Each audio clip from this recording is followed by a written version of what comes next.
Hello guys, नमस्कार। आपका अपना YouTube channel RRM exam India में आपका फिर पुनः स्वागत है। आज का जैसा कि मेरा टॉपिक है हिंदी की उपभाषाएं और बोलियां, ये बहुत ही अच्छा टॉपिक है। इस पे हम चर्चा करना चाहेंगे। अगर बात आपसे मैं करना चाहूं तो गाइस, अपभ्रंश की बात की जाए, अपभ्रंशों की संख्या 7 होती है। अगर बात की जाए बोली, तो बोलियों की संख्या कितनी होती है गाइस? 18। अगर पूछा जाए भाषा, तो भाषा कुल मिला के 22, लेकिन यहीं पर पूछा जाए उपभाषा, तो उपभाषा की संख्या 5। पहले तो आप ये नोट कर लो, यहां से क्वेश्चन आते हैं वनडे एग्जाम में। अभी पूछा गया था टेट 23 जनवरी को जो पेपर हुआ है, उसमें पूछा गया है कि कितनी बोलियां हैं, तो आप बोली कितना बताओगे? 18। उपभाषा ही कितना? 5। पहले ये बात किया जाए गाइस की बोली क्या है, उपभाषा और भाषा क्या है। बोली एक सीमित क्षेत्र, एक छोटे क्षेत्र में बोली जाने वाली भाषा या बोली को बोली कहा जाता है। इनमें कोई साहित्य में रचना नहीं होती है, लेकिन जब वही बोली ब्रॉड हो जाता है, विस्तृत हो जाता है, उसमें साहित्य में रचना लेने लगती है और क्षेत्र थोड़ा बढ़ जाता है, तो वही उपभाषा बन जाता है। उपभाषा का क्षेत्र थोड़ा बढ़ेगा तो वही भाषा बन जाता है। तो गाइस, आज हम ये जो है चर्चा करने वाले हैं कि हिंदी की कितनी उपभाषाएं हैं। अगर 5 हैं तो उसके अंतर्गत कितनी बोलियां हैं। अगर बोली हैं तो उसके अंतर्गत कहाँ की क्षेत्र की बोली है, उसमें कौन सी प्रथम रचना है, कौन सा काव्य है, इस पे आज चर्चा होगी। आज बहुत ही इंटरेस्टिंग आपका चैप्टर है, जहां से क्वेश्चन साहित्य में बहुत तगड़े क्वेश्चन बनते हैं। तो आज इसमें जो है कतई जहर क्वेश्चन यहां से पूछे जाते हैं। कितनी जहर?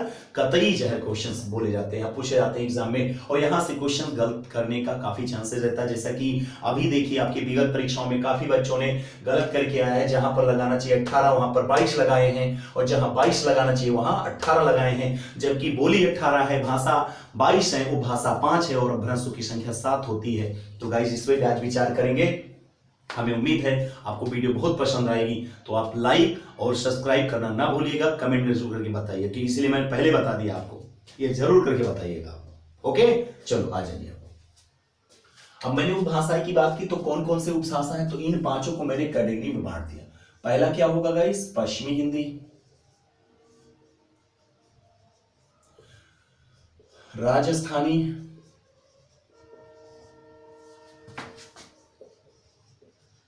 अर्धमागधी, बिहारी, खस।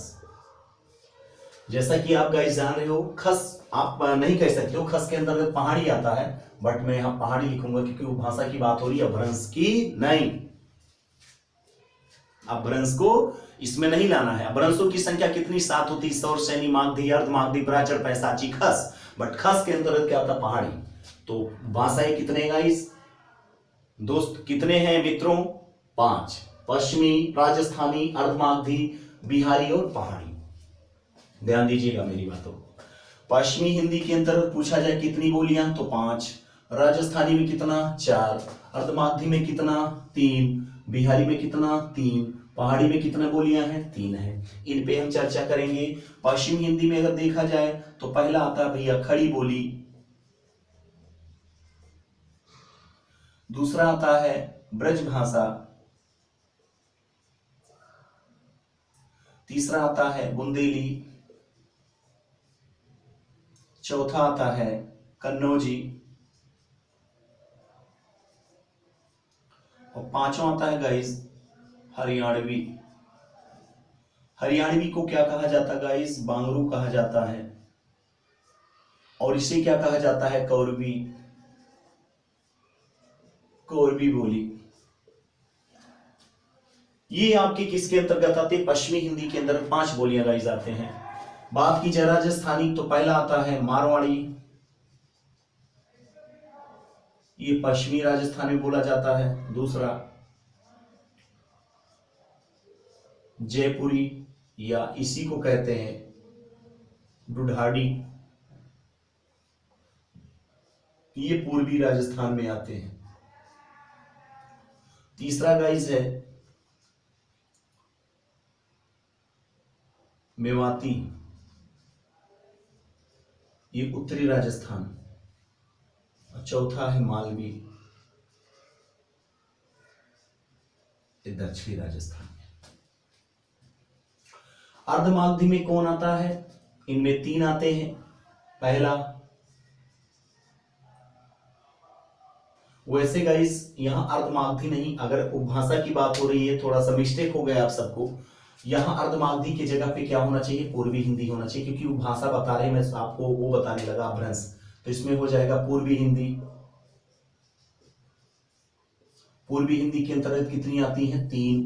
पहला क्या है, अवधी, जो हम सबकी भाषा बोली है, अवधी।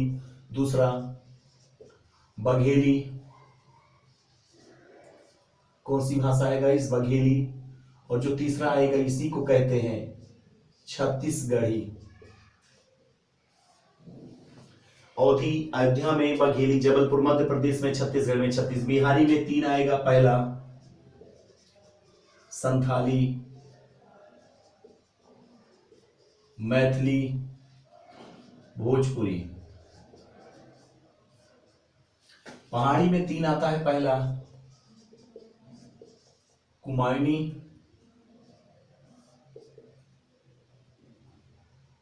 कुमायूनी के बाद आता है दूसरा गढ़वाली, तीसरा नेपाली। तो गाइस जैसा आपके सामने है, मैंने चार्ट बना दिया है। यहां से क्वेश्चंस कैसे पूछे जाते हैं आज एक मैं बताऊंगा आपको।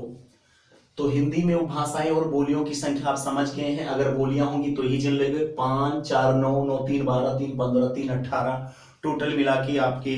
वैसे अगर इसमें देखा जाए तो 650 बोलियां हैं, और लेकिन अगर ऑथेंटिक भारत के क्षेत्र में देखा जाए तो बहुत ज्यादा है, बट अगर ऑथेंटिक देखा जाएगा जो प्रमाणिकता उसे 18 बोलियां हैं। कुल प्रामाणिकता अगर मान्यता प्राप्त भाषा है तो 22 है। अगर पूछ ले भ्रंशों की संख्या तो 7 है, अगर उपभाषा होगी तो 5, जैसा कि आप जानते हैं। पश्चिमी हिंदी, राजस्थानी, पूर्वी, बिहारी और पहाड़ी, इसके अंतर्गत कौन कौन सी बोलियां आती हैं आप जानते हैं, भली भांति मैंने बता दी है, इसे नोट कर सकते हैं आप। यहाँ से क्वेश्चंस कैसे पूछे जाते हैं ये मैं बताना चाहता हूँ। कभी कभी एग्जाम में आपको बोली से डायरेक्ट पूछता है किस अपभ्रंश से है, तो एग्जाम में आया हुआ है ब्रजभाषा किस अपभ्रंश से है, तो आप क्या बताओगे, पश्चिमी हिंदी, राजस्थानी और पश्चिमी हिंदी, राजस्थानी, गुजराती, ये सौरसैनी अपभ्रंश है। तो अपभ्रंश इन सबकी अपभ्रंश क्या है, सौरसैनी। इनका कौन सा अपभ्रंश है, सौरसैनी। इन दोनों का अपभ्रंश क्या है, जितनी बोलियां हैं 9 बोलियों की अब क्या है, अपभ्रंश है। अगर पूर्वी हिंदी की बात की जाए, अवधी, बघेली, छत्तीसगढ़ी, तो अर्धमागधी से। किससे है, अर्धमागधी। अगर संथाली, मैथिली, भोजपुरी, मगधी या फिर बिहारी पूछेगा, उड़िया, बांग्ला, असमिया, तो ये किससे है, मागधी से। अगर पूछे कुमायूनी, गढ़वाली, नेपाली, तो खस से है, क्योंकि खस के अंतर्गत पहाड़ी आता है। तो कभी कभी एग्जाम में गाइस बोली से क्या पूछ लेता है, अपभ्रंश, जो कि किसकी संख्या है, 7। बोलियों की संख्या 18, भाषाओं की संख्या 22 और उपभाषा कितने हैं, 5। तो मुझे उम्मीद है आपको पसंद आई होगी और आपको समझदारी में अच्छा से समझे होंगे। तो हिंदी की उपभाषाएं मैंने बोला, बोली एक सीमित क्षेत्र, एक घर परिवार में बोली जाने वाली बोली को बोली कहा जाता है, और यही बोली में जब साहित्य रचना होने लगी तो ही उपभाषा हो जाता है, और जब भाषा की थोड़ी विस्तृत हो जाती है क्षेत्र तो ही भाषा में कन्वर्ट हो जाता है। ठीक। और भाषा कितने हैं, 5। पश्चिमी हिंदी, राजस्थानी, पूर्वी, बिहारी और पहाड़ी। पश्चिमी हिंदी के अंदर पहाड़ी, खड़ी बोली। खड़ी बोली का विकास आप जानते होंगे, खड़ी बोली का अन्य नाम कौरवी है। ये किसने नाम दिया, कौरवी बोली, कौरव की बोली किसने नाम दिया, तो राहुल सांस्कृत्यानंद जी ने। राथा तो घुमक्कड़ के नाम से आप जानते होंगे। हिंदी की प्रथम यात्रा वृत्तांत लंदन की यात्रा उन्हीं की है। ये सब किसकी है, कौरवी बोली किसने दिया, एग्जाम में पूछा जा सकता है। हिंदी खड़ी बोली का अन्य नाम कौरवी, तो कौरवी बोली के अन्य नाम किसने दिया, तो आप क्या बताओगे गाइस, कौरवी बोली का अन्य नाम क्या होता है, ये किसने दिया, राहुल सांस्कृत्यानंद जी ने। किसने दिया, राहुल सांस्कृत्य। तो आप इसमें जो है आप इसका स्क्रीनशॉट ले सकते हैं, बाकी और हम आगे काम बढ़ाएं।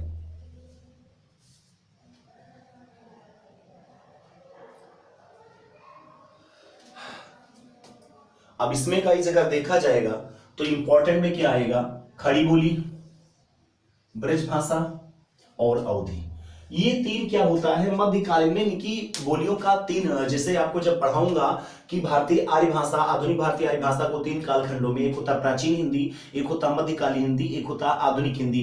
तो प्राचीन हिंदी का क्या विकास होता है, ये 1850 से लेकर क्या थे, ये 1100 से लेकर 1400 के मध्य में थे, जिसे प्राचीन कहते हैं। इसी को आदिकाल कहा जाता है, इसी को शैशवावस्था कहा जाता है। इसमें पूर्ण रूप से, या आप कह सकते हो कि जो है पूर्ण रूप से आपके रचना नहीं हो रहे थे, लेकिन जब धीरे धीरे रचना का प्रयास बढ़ गया तो ये मध्यकालीन भारत में चला गया, वो हिंदी में चला गया, जो 1400 से 1850 के मध्यकालीन था।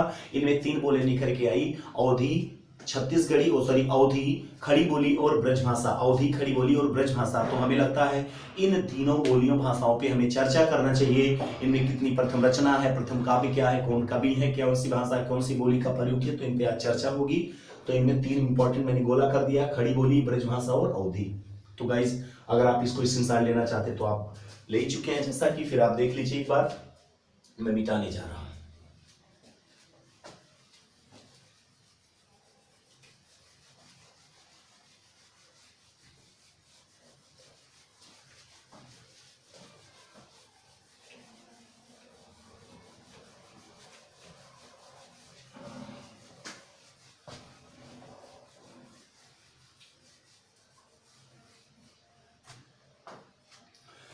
तो गाइस पहले हम चर्चा करना चाहते हैं खड़ी बोली में।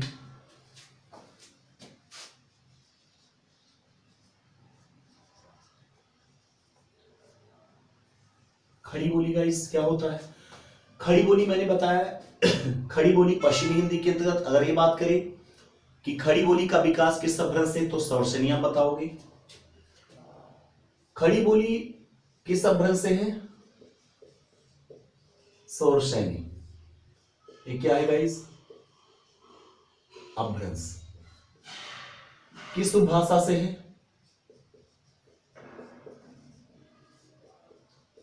पश्चिमी हिंदी।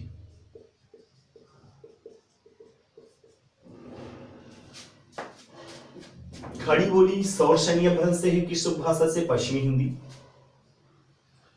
अगर देखा जाए तो मेरठ क्या है गाइस? इसका केंद्र है। क्या है? केंद्र। इसे अन्य नाम से किससे जाना जाता है? कौरवी बोली।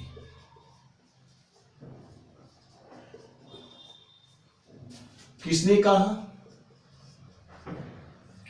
राहुल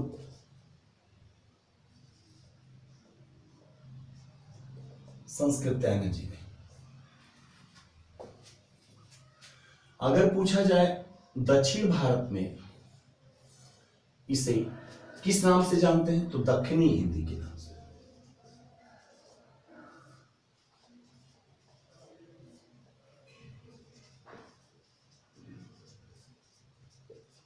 दक्षिणी हिंदी के नाम से दक्षिण भारत में जानते हैं। फिर बातें आएगा इस अगर तो खड़ी बोली हिंदी का प्रथम प्रयोगकर्ता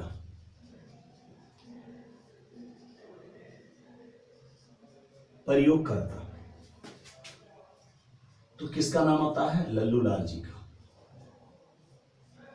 और सदल मिश्र। लल्लू लाल की रचना का नाम प्रेम सागर और इनका है नासकेतोपाख्यान।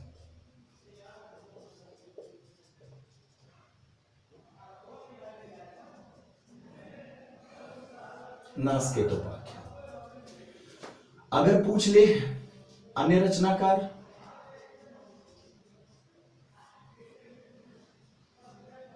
मुंशी इंसाल्लाह खां। रानी केतकी की कहानी,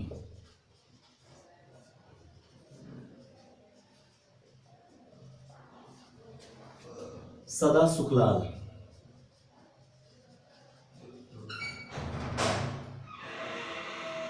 सुख सागर।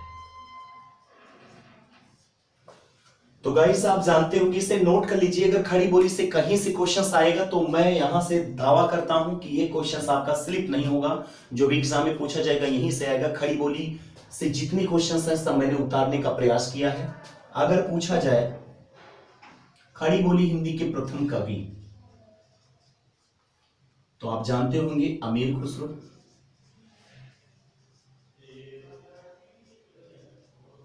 इन्हें तोता ए हिंद कहते हैं। इनकी दो रचना है, तुगलकनामा और आशिका।